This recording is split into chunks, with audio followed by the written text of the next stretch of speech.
Welcome back to Key Talk Media. This your host, Key Talk. Check it out, man. All right. I'm going to give a shout out to Notification Gang, Key Talk Gang. Give it a really the same thing for rocking with me every single video. If you listen to my voice right now, go ahead and like the video and hit the notification so you get a notification every single time I drop a video.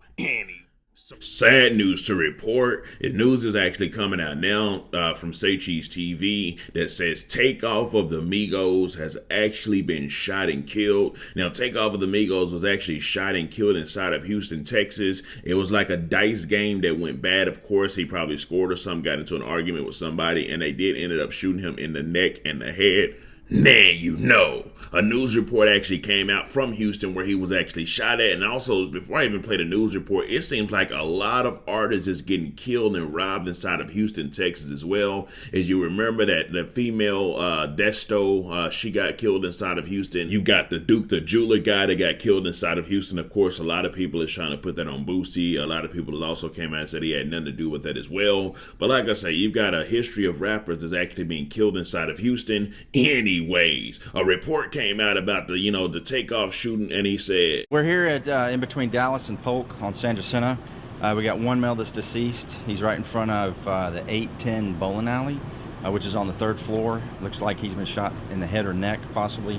Right now, we don't have a whole lot of information. We know it happened somewhere around 2:35. There were some security guards that were in the area, but they heard the shooting, but no one saw who did the shooting. A lot of folks were there. They were in front of the bar. The bar was actually closed at the time. They had the doors locked, but people were congregating out on the balcony area, and everybody fled. We've got some video footage, but not very well. Everybody fled. Homicide investigators are coming. It would be great if anybody would come forward and tell us what occurred, because right now we really don't have a whole lot of anything. Anyways, so the news reporter guy that interviewed the officer there, he pretty much said that there is footage of the shooting. Of course, it's not very good footage, probably like Android footage that instead of compared to the iPhone footage. But he did say there is footage. The footage isn't that good. Now, he also said that they don't know exactly what happened because everybody fled the scene. You know what I'm talking about? Not only everybody fled the scene, they ain't just got much evidence. Now, here's what I'm thinking, right? Of course, nobody's going to come forward and say anything about what happened. Now, how did he get the footage? Now, there's a possibility that he got that footage from a person, which I doubt that because he said they don't have anybody coming forward, but there's probably cameras that was around that actually caught the footage. You get what I'm saying? So with the footage that they've actually got, they're going to try to, they'll probably be able to see exactly when he got shot, but maybe they won't be able to see exactly who shot him. Now, since this wasn't like a planned killing or planned hit or nothing like that, I would imagine that not everybody had on masks. So I would imagine that they're going to try to look at that footage and try to get the, point out or figure out who was in the actual video. So then they can go to that person and then try to ask them, hey, what happened? We've got you on camera. We got you on video. What happened? But at this particular time, there are not many details about this. I do want to say RIP to Takeoff. He was more of the quiet member of the MIGOS. He was one that didn't do too much talking, but he was definitely a big part of it. I heard he got a lot of the flows actually came from him. At least that's what I heard. Now, of course, the MIGOS are kind of split up right now. And well, at least, Offset is kind of out of there right now. So they just got that little Neff and Few going on with him and Quavo right now. So yeah, this is definitely a big loss. Maybe this is a big enough loss that'll actually bring Quavo and Offset back together because Takeoff has been gunned down inside of Houston, Texas.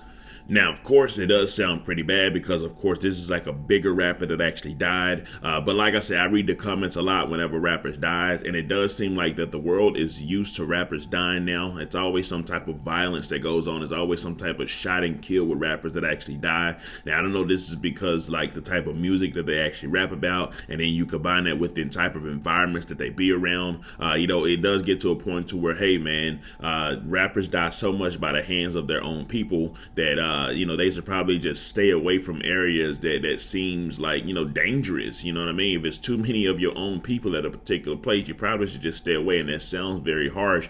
But if you look at the statistics and you look at what's actually happening, then it's actually true. You know what I mean? Always keep you some security, especially when you're a big time rapper.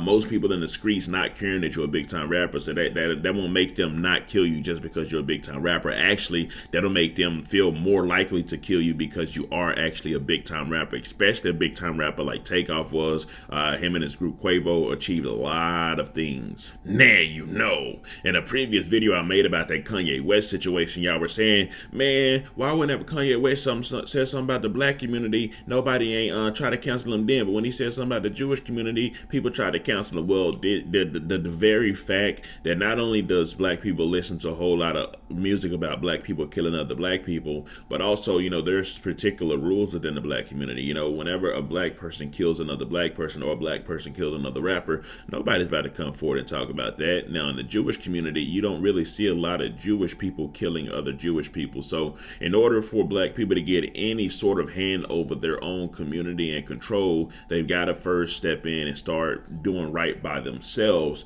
and then the world will follow after. But until black people start doing right by themselves and not harming and killing each other, then the world will never, you know, they'll never give them the respect because they're not showing the respect to each other. So I do want to say RIP to Quavo. This is a very tragic event. Definitely got to get things together. Let me know something. Comment down below. Let me know what you think about this entire ordeal. I'm out.